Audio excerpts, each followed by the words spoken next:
l'expectation de la vie est environ de 12 ans.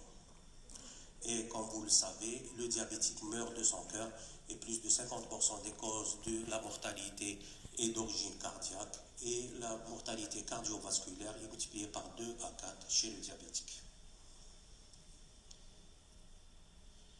Le diabète donc va accélérer le délai au premier événement cardiovasculaire, comme vous le voyez, que les courbes se séparent très rapidement en ce qui concerne l'infarctus du myocarde, mais surtout l'insuffisance cardiaque, où elle est non seulement précoce, mais elle est très fréquente chez le diabétique, contrairement à ce qu'on pense. Et malgré l'avènement des nouvelles thérapeutiques, l'amélioration des technologies, comme on en a parlé aujourd'hui, l'amélioration de l'accès aux soins, il y a sûr dans le monde une diminution de la mortalité cardiovasculaire, mais comme vous voyez, le gap persiste entre le diabétique et le non-diabétique, et cette mortalité cardiovasculaire reste élevée par rapport à la population non-diabétique. Alors la maladie rénale chronique dont on s'intéresse aujourd'hui et l'insuffisance cardiaque sont des manifestations initiales de la maladie cardiovasculaire et c'est les plus fréquentes.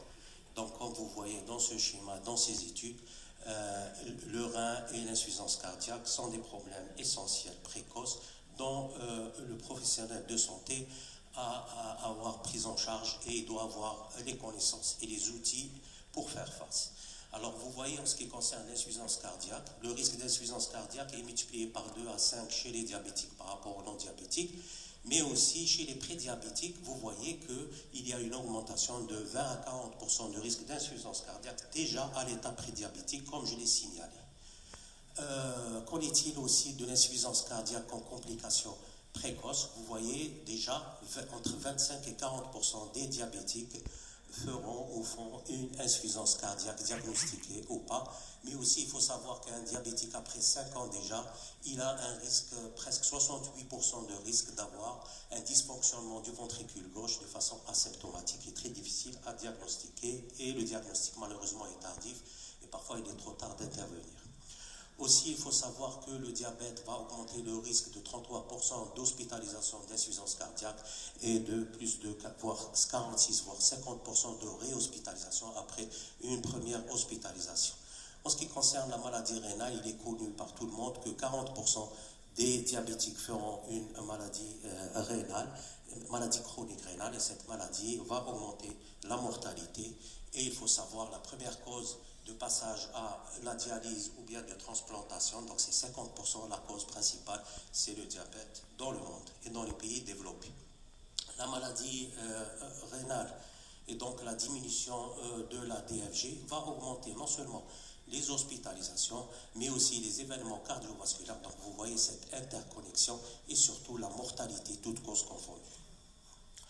Alors il y a une relation linéaire, voire exponentielle, en ce qui concerne la progression plus ou moins rapide de la maladie rénale diabétique. Elle est associée bien directement, vous voyez, à la mortalité. Et qui dit maladie rénale dit mortalité. Et comme vous voyez dans cette diapositive, la maladie rénale, quand elle apparaît chez le sujet âgé, c'est encore plus grave. Il a un risque de mourir de son cœur multiplié par 6. Donc il va mourir de son cœur avant d'arriver à l'insuffisance rénale terminale et la dialyse.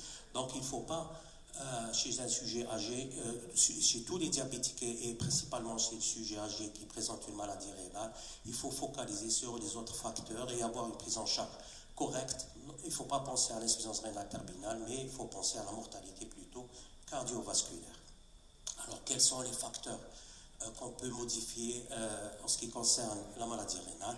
Les facteurs non modifiables, vous les connaissez, c'est l'âge et l'ancienneté du diabète, c'est les facteurs familiaux, les facteurs génétiques, etc., qu'on ne peut pas intervenir. Mais il y a d'autres facteurs où on peut intervenir, comme l'équilibre glycémique, la tension artérielle, la dyslipidémie, le tabac, l'insulinorésistance, l'obésité, mais aussi éviter les infections et les médicaments qui vont entraîner des épisodes d'insuffisance rénale aiguë qui aggraveront cette insuffisance rénale chronique. Mais malheureusement, avec toutes les études qu'on a vues, le KPDS d'abord, puis les accords Advance et les vétérans, on a vu ces études où ils ont essayé d'avoir un équilibre strict. Malheureusement, cet équilibre strict ne va pas améliorer ou pas va améliorer de façon sensible la mortalité cardiovasculaire, le risque cardiovasculaire. Et donc, depuis 2015, de façon discrète,